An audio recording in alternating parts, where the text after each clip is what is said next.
Hi guys,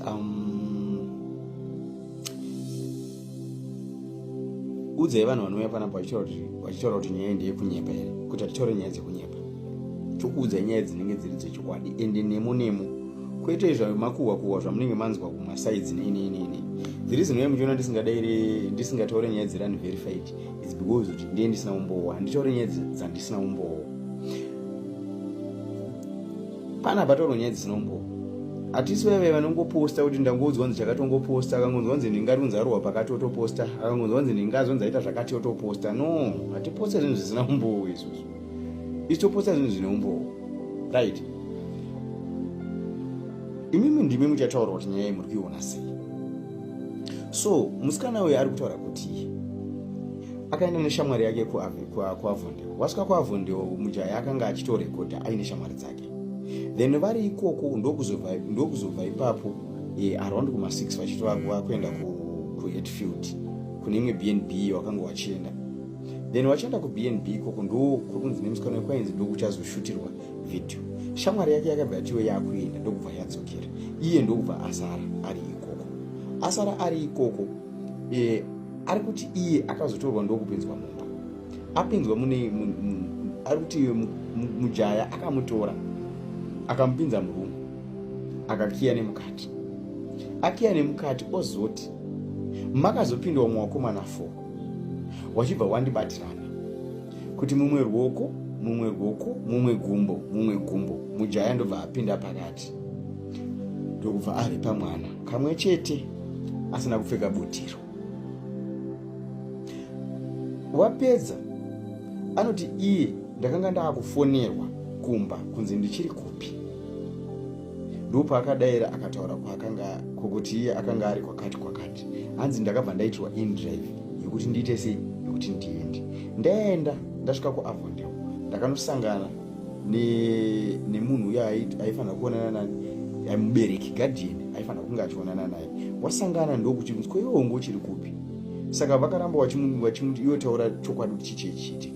Ndipo paari kuti iye ndakazotaura nyaya iyi, ndataura nyaya iyi ndokunzi ngatichiendei kumapurisa tinoisa ripoti. Ndo maisiro akaita ripoti. Asi mujaya achitaura, mujaya ari kuti iye mwana uyu ndakanga ndichitaura naye ndiri kuSouth Africa, achitaura iye nyaya yekuti akanga achida therapy yekuti osiya sei mukati mezvinhu zvinotaka.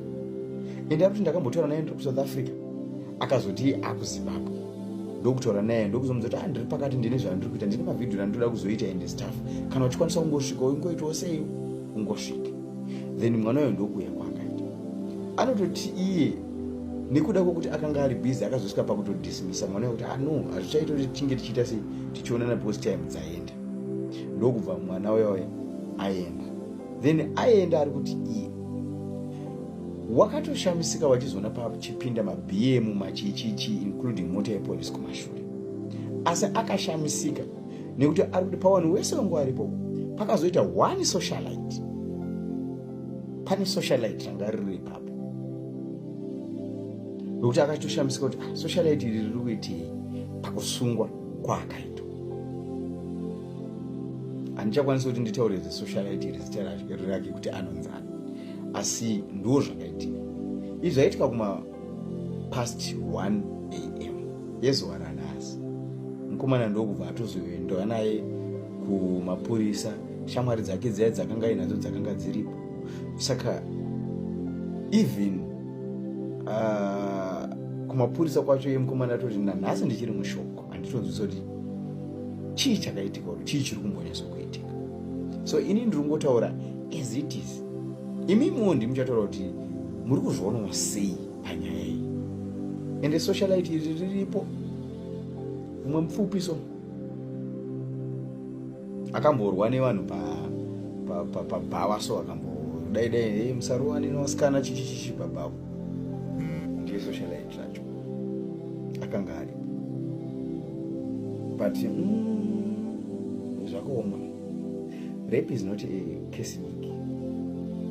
And that's why ndati paipeka ngatingonamatewo. Kana tichiti ngatinamatete chiro tinonamatira mujaya kana asina kuzviita Mwari womuwanira nyasha. Kana musikana akazviitwa owanirwawo futi nyasha poita justice. Saka paroda kungonamatiwa justice between the two. Ndo zvakaitika. Hapana imwe information yamuchazoudzwa yakapfuura yandakupa iyoyi ndo yechokwadi. Ende pana pasi tinongotaura chokwadi. Dzimwe dzese dzamuchazoda kuudzwa idzo vanenge vachitokuudzai drama. Ichitokuudzai dziri verified. Saka ndakuudzai kuti if you don't follow me, andezvako.